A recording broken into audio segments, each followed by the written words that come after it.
Hi, everyone. Welcome to The Optimalist, a podcast where we have set out to explore the optimal way to educate in the age of AI. If you're new here, I am Sara, your host through this exploration of the elements of human flourishing. Speaking of flourishing, we have a special treat for everybody this week. Thanksgiving week, if you live in the US, we are going to present for you today an episode of Lainie Rowell's Evolving with Gratitude that I recently appeared on, episode 76, which is called Human Flourishing in a Digital World. In this episode, Lainie and I chatted about a lot of things that had to do with intense focused light, because this is where she learned that that is actually what my last name, Candela, means. And with that, we used it as a metaphor for talking about the kinds of light and things that we need to shine brightly in our lives in order to flourish. And so we talked about the realms of attention, mindfulness, the ways that humans need to adapt and learn to flourish, especially now in the age of artificial intelligence. We also explored how to cultivate gratitude every day in some way that is important to us can be our guiding light, just like a burst of radiant sunshine brightens up a room. From daily joys to facing the challenges of an evolving world, this conversation with me and Lainie will inspire you to wield gratitude as a powerful tool for navigating the complexities of our modern era. So, Lainie and I would like to ask you to grab your shades and embark on this enlightening adventure in the light. I think we really leaned into the light metaphor here. And thank you to Lainie for these excellently written show notes that I am borrowing from for this introduction. Anyway, I hope you enjoy this special Thanksgiving week episode of The Optimalist podcast. All right, my friends. I'm hoping I still have the nice deep voice from this cold that I have been fighting. But let me just kick this off with a welcome to Sara Candela. Welcome, Sara. Hi. Thank you for having me, Lainie. Well, you have this lovely mellifluous podcaster voice. And so it's that word? Mellifluous. Do you like that? I love it. It's on my day of the word calendar. I've got it right here. No, I don't know that I know that word. I'm shocked. It's a compliment. I love it. It sounds so beautiful. And if I was more technical as a podcaster, I would try and enhance my voice in ways, but the best I can do is hope for. Well, I think when people say that, it's usually when I am in front of this mic, and I do think that when I pull the mic, my voice just naturally starts to do this. That's amazing. That was a great little trick. Oh my goodness. It's like a weird connection. Like, here's the mic. It's time to talk. So fun. Okay, I'm going to introduce you as proper as I know how to. Sara Candela is an experienced high school English teacher. She is the community manager for The Optimalist. She is so many things, my friends. She is a writer and a poet. She focuses on mindfulness and adaptability in a world of AI. Mm-hmm. And gosh, I could just keep going. She's working on a book of short fiction. I don't want to steal all her thunder. So, Sara, please take it from here. What all do you want people to know about you?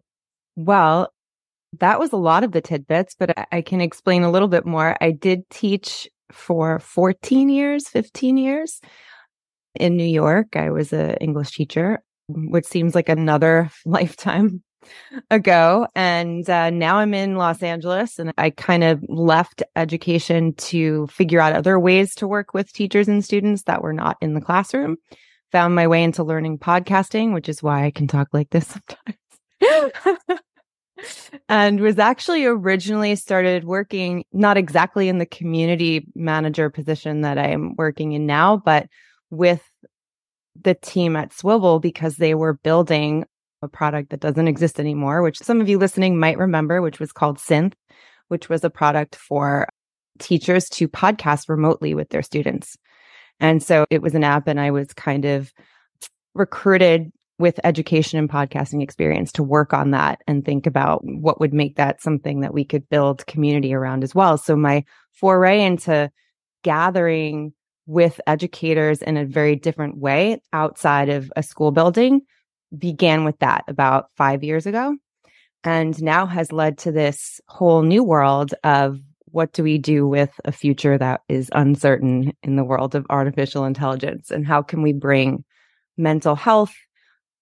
Like, there's a lot of problems, I think, societal issues that kind of get wrapped up into that before we think about even the technology piece. But all of the things we're dealing with post-pandemic and even pre-pandemic that are in larger society, but are mirrored in our schools, like little microcosms. Like, what can we do to kind of educate ourselves and be prepared to build routines that help ourselves in and outside of the school in our lives, that also will help us really be mentally ready for flourishing in a future that we can't predict anymore. And so that's what I'm doing now in the Optimalist community with our newsletter and working with our team on building Engageable, which is a free software product for teachers to help build mindful routines in the classroom. And now, having launched the podcast in April, all the things that kind of get wrapped into building communities of educators that are outside the classroom and just all over the world, and helping people, talking with people like Lainie on their shows, jumping into other people's communities, and just thinking about how I can keep expanding the way we talk about the important things that are going on today. Because I think we have to continuously adapt the way we do that.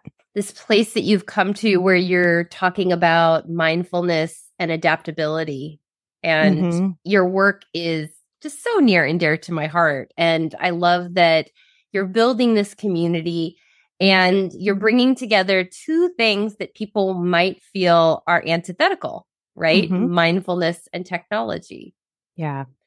But you see them as what? How would you describe how you see them? What we see them as are two things that we need, and that I think people wind up going through life today choosing one or the other, or thinking that they have to choose one or the other. We all know people in our lives, whether they be colleagues or family. We know people around us who we think of as more like, oh, my friend meditates every morning, or this is my yoga friend. We all have people that we would associate as more mindful or quiet or peaceful, like all the things that we tend to group together. It's kind of like a stereotype. And then we have the other side of people who are a little bit more, and the tech part could be anything. It could be any range from casual tech use to addiction to tech, but we often separate them, is really my point. And so with thinking about the state of mental health and loneliness and all of the stuff that we know is true, but we keep pushing away and not wanting to deal with, the attention crisis, all of these things, they all kind of get wrapped together and go back to this root of like, where are we spending our time? And where we're spending our time is in front of things and doing things that are not really using our time well. And so it's really, really, really, really hard to talk to adults about stuff that they don't quite understand how they mesh. And so I try to work with educators, because that's where we want to start, in thinking about these things out loud together. That's really what the community action part is. It's like not me getting on a microphone and telling people what to do, but picking out books and sharing them with others and saying, let's come together and read about this stuff together. Let's talk about it. Let's have so-and-so on the podcast and get their ideas about either something like mindfulness or wellness in schools, like talking to psychologists or talking to people who are working with teachers on AI initiatives, and bringing all of these concepts and people together so we can see that we can't march into this future or even live today with one or the other. Like, how do we get more people to realize that we have to start adapting to what is going to come by embracing things that seem a little bit outdated or slow? And as I talk to more and more teachers that are still trying to do this in the classroom, kids seem to want to embrace this, but they're looking to adults to step into that role first. I'll stop talking. I don't want you to stop talking. And I appreciate that you're bringing these things together, because to me, I don't like the false dichotomy of if you're using a device, then you're being distracted. Right. There are actually things I'm using a device for sometimes that are helping me focus. And if we're on devices, we're disconnected. we're lonely. Well, there's actually times where I feel closest to people because of the device. And so I appreciate that. What I hear you saying is, how do we not just say, well, that's bad or that's bad? How do we find the best and adapt? And I think part of adaptability is also knowing, and this is going to take a while for people to catch up with altogether, but knowing that you as an individual and we as a society, like we have to adapt as well. We can't just look at the things around us as growing and changing. Oh, we're being left behind. Like, what do we do? Like, you have to adapt to what's being given to you or sold to you, or the newest thing that's not going to go away or that's changing our lives. But at the same time, we're going to have to up our game in order to remain human beings really into the future that are going to be able to, I guess, progress and keep going as a important part of life. How do we do it? I'm like not even saying this right anymore. How do we do it? And how do we flourish if we're not going to keep plugging flourish? That's our brand. That is our mutual lovely word that we share. And I do really appreciate that word. And I want to talk more about that because I think flourishing, that is something that we can be simultaneously doing and aspiring to, if that makes any sense. Because I think I can be flourishing, but still also striving to be even better. And I don't know if there's a more flourished or a flourishist. I'm more flourishing than you. I'm the more flourished. Gosh, could you imagine? That would be a terrible competition to We're going to introduce, with this episode when it comes out, we're going to introduce the Sara and Lainie lexicon. That would be just a starter pack of 10 words that you can start to learn and incorporate. We've been writing about this a little bit, actually, in our newsletter that kind of goes along with the Optimalist community. We've been trying to dive really deep into what it does mean to even just use the skills that we think of or would traditionally call 21st century skills and what people need today or 5-10 years from now. We're so used to using some of these terms to talk about what the basics we need to flourish or what our kids are going to need to flourish in their future as adults. And we have started to introduce this idea of, instead of thinking of 21st century skills or higher order thinking skills, we are now going to have to think of us as humans being aspiring to an even more flourishing level of even higher order thinking. So where the technology that we have to adapt to, it's kind of what I mean about adaptability being complicated. The technology we have to adapt to is already able to do a lot of the things that we would consider higher order thinking. And how do we flourish as human beings and continue to be productive and successful and happy and reach new heights if we don't adapt to that? And adapting means now we have to be even better. So what we're trying to explore, what do those levels look like that are all the way up here now? How do we not be absolutely terrified of that and know that we are going to have to eventually really be ready to prepare kids for that level, right? For those levels of creativity and thinking, and what does that mean and look like, and how can we start that today? Without knowing what that map is, part of why we are doing all of this exploration in attention and mindfulness, and is because we're thinking about what skills can we develop that we know contribute to that. And we know being better focused, knowing how to manage your distraction, knowing how to build routines that keep you regulated, and how to be someone that knows how to pay attention in a way where you can tell when something is not real and also very real. The things that we know are going to help someone go from having those basic levels of flourishing to having even higher order thinking skills. And I think that that's where we're saying the future is going. It's just going to take us a while to figure out what that really is and what that looks like. I want to put in the show notes, I'll put a link to that article because I read it and I really appreciated it. And I felt like you were articulating something that I'm going through right now as a writer. So I use ChatGPT, but I don't just say, write me an article on human flourishing, right? Where my name comes up, right? And they're like, see Sara Candela. To include Sara Candela. And then I drop your article in and I'm like, pull a quote from here. No, that's not what I do.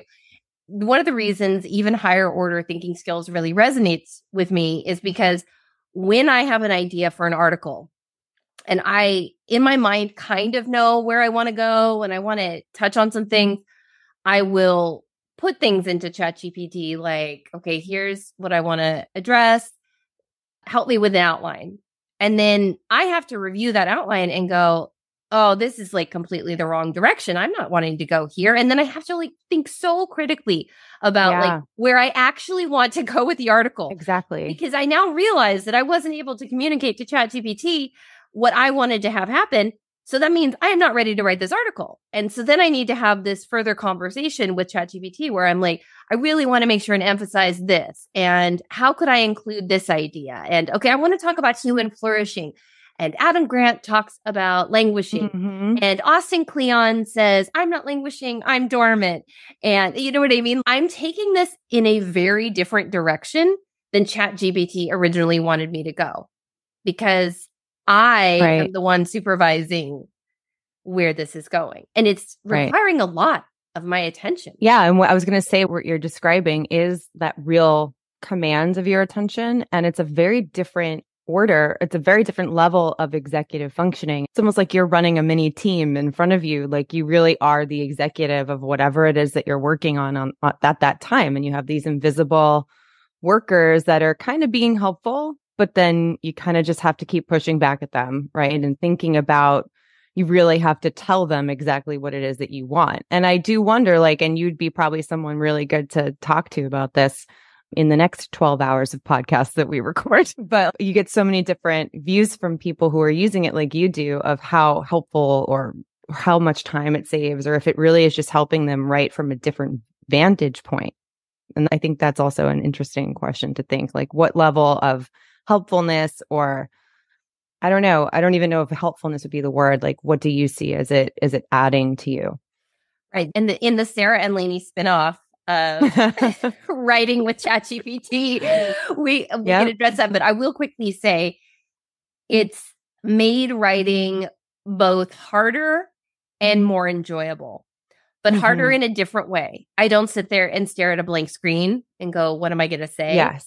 I now feel like I have an assistant that is helping me think through. And I feel like the quality at the end is significantly better. Oh, good. And I also have to be, and this is a constant, fear and anxiety are not the right, those are too extreme for what I feel, but there is a consciousness I have that I cannot lose my voice in this conversation. The most important thing to me is that this is a quality piece of writing that reflects my perspective and voice. And if it doesn't do that, then I feel like I've failed. Yeah.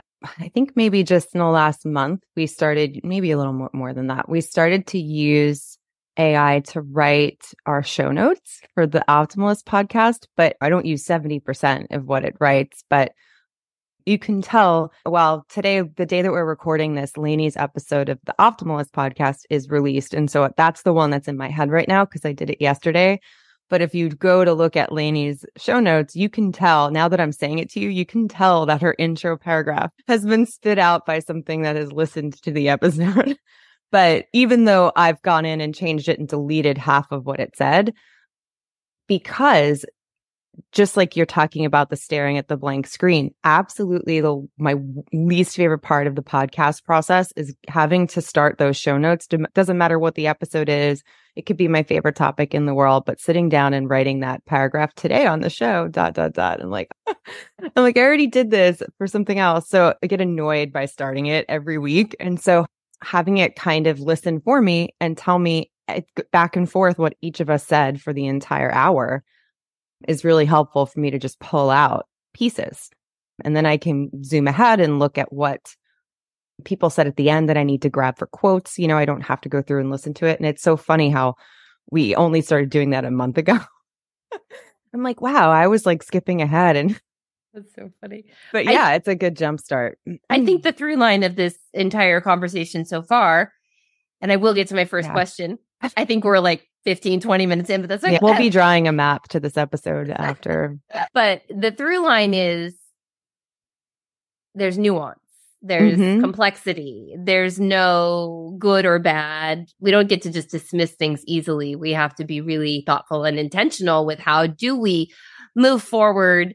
How do we adapt to flourish? And so that's 6 times we've said it now. I mean, we're going to turn it into a drinking game if we haven't already. God. I guess if it's shots, we don't necessarily. That'll be our bonus episodes. Yeah. Tim, are you out there? We're going to consult. Oh my gosh. Okay, so I have to tell you all, Tim, my friend. Tim Belmont. He's a member of the community. People know him on Twitter.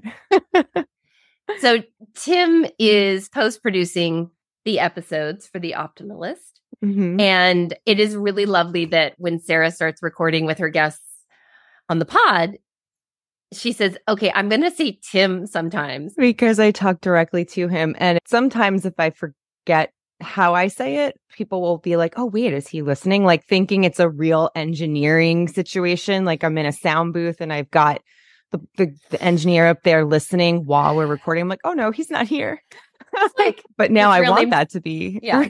It's like Wobby Wob from Armchair Expert with Dax Shepard. Yes. Oh my gosh. I believe his real name is Rob, but they call him Wobby Wob. That's just one of Dax's. But we'll have Tim create a bloopers reel of that can become a drinking game for people to play a bonus content. There we go. Okay. Well, you have some lovely things to share about gratitude. So I want to pivot to that. Not that it's necessarily a pivot, but I do want to make sure I give you the opportunity to share that. So Sara, just tell us, what does gratitude mean to you and how does it look in your life? So gratitude, I'll kind of combine a bunch of things into something that doesn't sound like a straight up definition, I guess. But I was telling Lainie a tiny bit before we started recording that really my personal relationship to gratitude is pretty deep and started a little bit before the pandemic and going through, as a lot of deep associations with things or changes happen when you're going through a deep shift in your life. That's usually when you look for, how can I guess I'm going to use the word deepen again, deepen my relationship to myself, my relationship to others around me. What can I do that is meant to be built into a routine? And so my brother is a really well-practiced yoga teacher, and he's been trying to get me to be just as mindful about that part of myself as he is for a long time. But as many things, you have to come to it on your own. And so I did that in January of 2019, I guess it was. I started a yoga practice, a very, very small one to start, like 10 minutes a day, 15 minutes a day. But then in conjunction with that, also started, like many people start, with a gratitude journal. But I was very specific about it. And I know people have different ways they relate to what gratitude is, but I've always found that what really helped me mentally move away from whatever negative space my mind had been in for so long that I needed to kind of get rid of was thinking small and really moving into the very, very, very present. And that has a lot to do with a lot of the other things that we've talked about today. But realizing that all of the wild chatter that was keeping me from flourishing or even moving forward at all needed to literally just completely stop. You can't go through one thing at a time, and you got to just like zone in on like, what are the little things? And so for me, gratitude really began to deepen and become a thing that changed me when I thought about what are the things in my immediate present that I would be unhappy not having tomorrow, or that enhance something right now. And I could, of course, be grateful for people and circumstances, and I am every day, but I'm not going to write about those same things every day. What I would wind up writing about is things like sun streaming through my kitchen window every morning in a certain way where I know I can wake up and at 7 a.m. I can sit in this sunlight. And to me, that was so fulfilling because I'm like, so many people can't sit in a stream of sunlight because they don't live in Southern California and like don't have this warmth in the morning.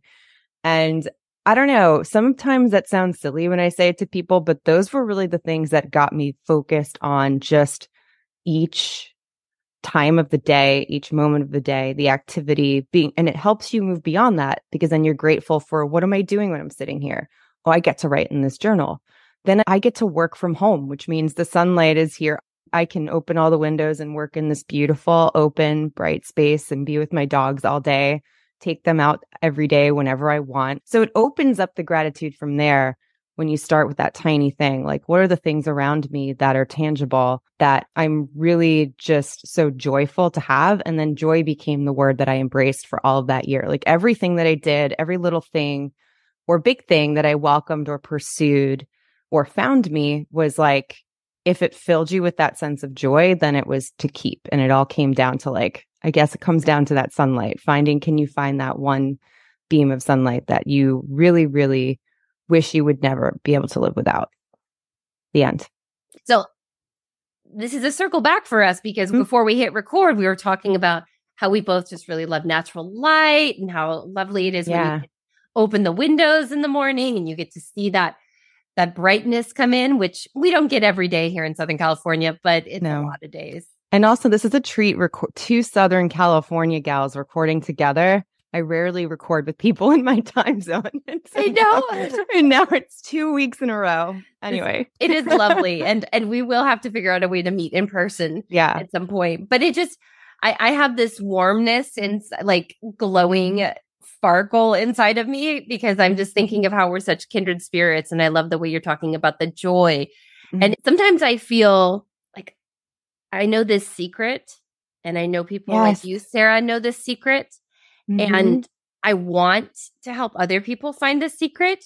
Mm-hmm. And just like your brother with you, I know exactly yoga, what you mean. You want people to know, and I just will keep talking about gratitude. I'll keep writing about gratitude. And then also, just like you said, which is profoundly wise, people have to come to it in their own time, in their own way. So I'll just still keep talking and writing about it and savor these moments when I get to talk to someone else who knows the secret too. Like 4 years, 5 years, I don't know what it is later, because I did reach a point after a year or two, maybe, of going about it and writing about it in that same way where it almost felt like I had hit a wall because I started it for a purpose, right? In conjunction with movement and other things that I was using to move past difficult things that were blocking my brain and my growth and all that stuff. But so then eventually I get to the point where it doesn't feel like it's quote unquote working anymore. Like it did what I initially needed it to do. And now it's almost like I needed, what's the next level of gratitude? Like I don't want to write in this journal anymore. I need the next level. What do you do? And so I went journalist for a long time and still have not gone back to writing every day in that way. But now, just in the last couple of weeks, I've started to fall into this thing where if I'm feeling anxious about something during the day or apprehensive about it, deep breaths, movement is still always like the number one thing.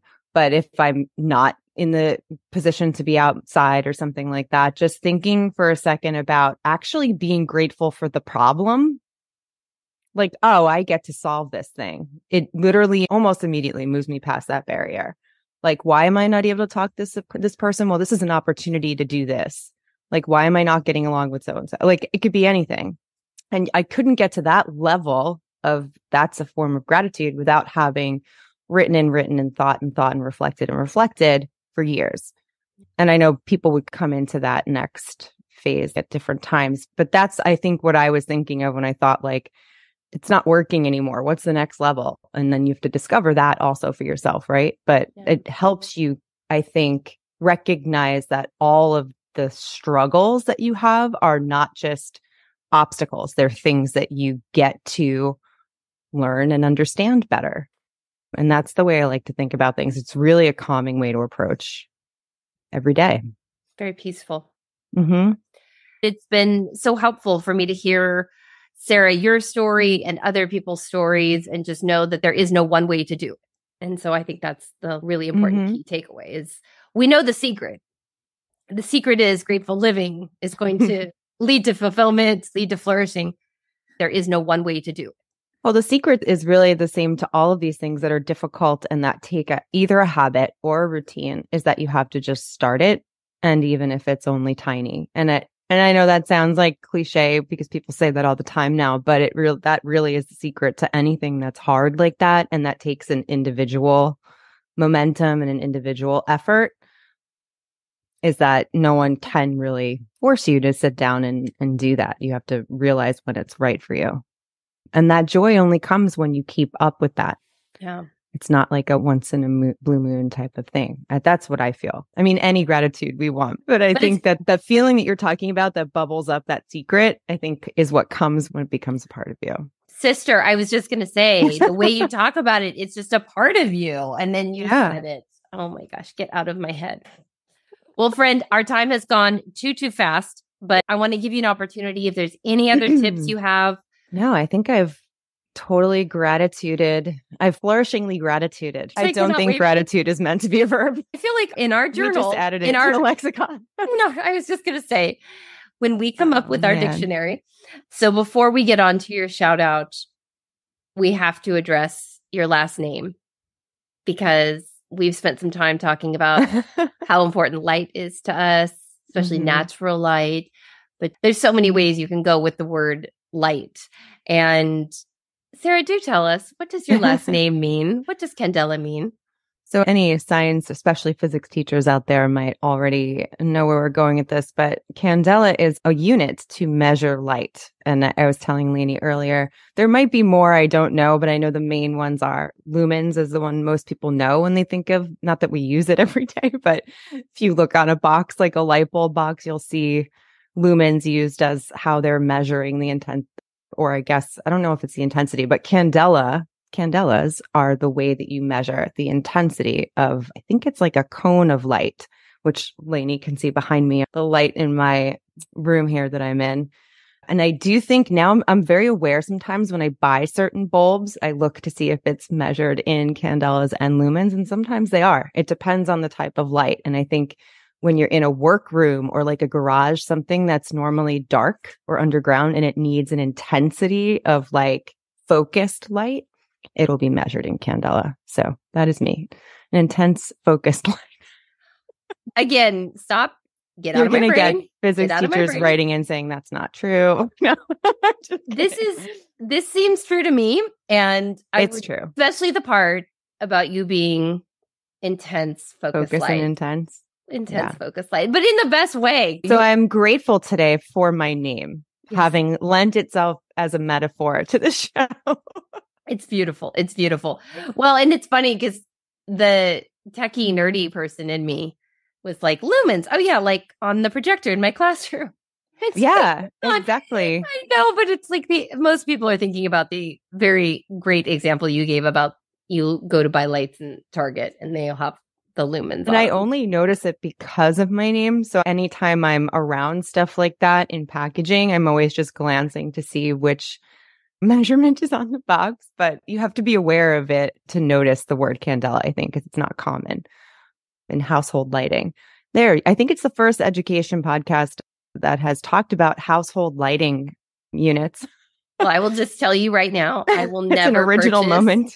I will never purchase household lighting without thinking about you, Sara. So and that goes for all of you out there. You are now imprinted. Oh my goodness. Well, okay, let's get to your shout out. Okay.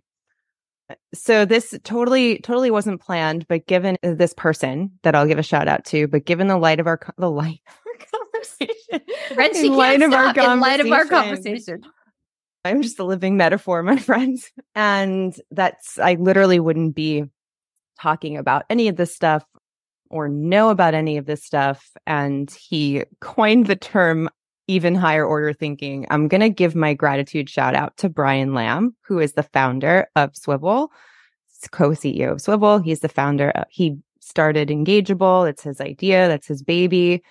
And he is just like one of the hardest workers I know with this very specific cone of light. This very focused light. And I'm not even trying now. It's seriously how I think about it. This is real life right now, everybody. This is what's happening. But he is so focused on this mission that I'm just the voice for. Like all of this stuff and anything you hear me talk about here or anywhere else is just a culmination of all of these 2 years really of studying what it means to be an attentive human being and what do kids need versus what do adults need? What do we think about our attention?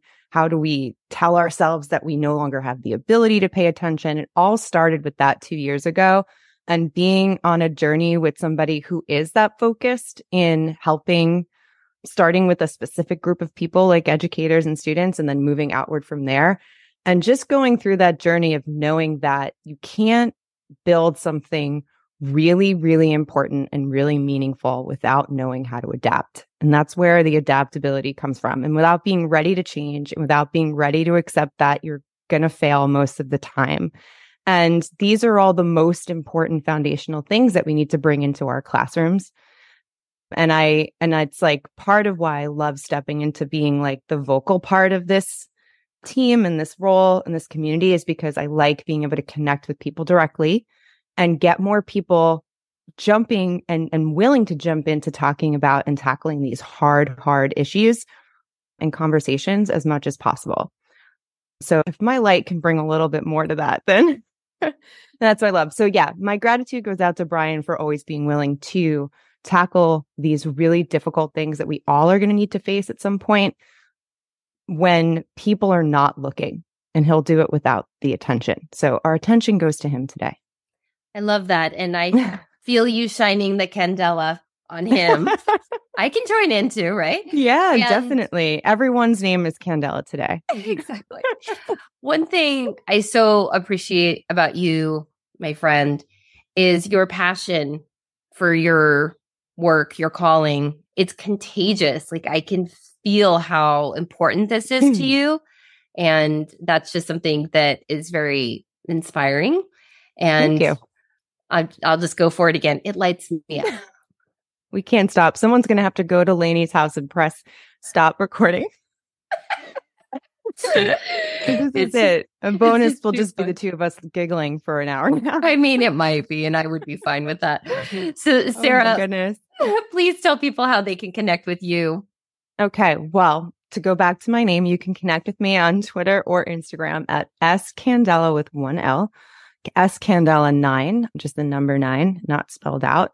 I was telling Lainie also that's a name given to me by my seniors in like one of the last years that I was a classroom teacher. They would call me Scandala in the hallway and yell it down the hall. And then I was like, that's going to be my Twitter handle. It's been my Twitter handle ever since. So scandela9, mostly on Twitter is where I live and breathe. And what I would really love is checking out and following. I don't have a website of my own, but really I live on our Optimalist Substack. That's where we publish our newsletter and our podcast. The podcast also can be found everywhere, but I'm the only one I know using Substack for publishing podcasts. So I think it's kind of cool to say that if you subscribe to the newsletter, you also automatically get the podcast every Wednesday when it comes out in your email, which is kind of cool. But the Optimalist community stuff can be found at theoptimalist.substack.com. And that's pretty much it. So much wonderfulness. And I could talk to you for hours. And we will. We only live 40 minutes away. I know. We're going to have to figure out how we can get together face to face ASAP. My friend, I thank you for sharing so much wisdom and everything that you're doing, as well as your experience and journey with gratitude. And I just want to, I have no words because I'm just so full of light and joy that I don't know what else to say, but this is the gratitude episode of the podcast about gratitude. This is the meta. This is the gratitude about gratitude episode. Well, thank you so much for having me. And I love this, I think, pattern started with Sean a few weeks ago, like a month ago, a pattern I'm getting into of like have someone on the Optimalist, then the next week go on their show. I love that bookending experience. It's so great and super fun. But we're gonna have a mashup podcast, I think, coming soon, maybe like a mini series. Actually, let's do that. That's fine. Oh, that's commitment device. She just said it. It's happening. All right. All right. Thank you very much. Sara, thank you for your time, and thank you all for listening. Okay, I hope you enjoyed that special conversation that I think was a perfect addition to this Thanksgiving week, where we talk about gratitude, we talk about what it means to flourish in our society, in education, as individual human beings, what you need to do to shine a little bit more light into your everyday. And speaking of shining light, I would love if all of you could help me shine some light on the Optimalist podcast. So I would love for you to please consider letting us know what you think by leaving a review or even a rating in Apple Podcasts. And also, if you did want to reach out to me and give me any particular bite or bit of information or say hello, something you don't want to put out there on the internet that maybe isn't a review and you want to say hi, whatever it might be, you can always reach me on Twitter at scandela9. That is SCANDELA9. And now you should know that candela means light. You can also use, if you do not mind reaching out on Twitter, you can use the hashtag Optimalist always when posting answers to questions that we ask, especially if you can't find the original post. I'll always be sure to see it. I can also be reached at Sara@swivel.com, and swivel is spelled SWIVL, Sara@swivel.com.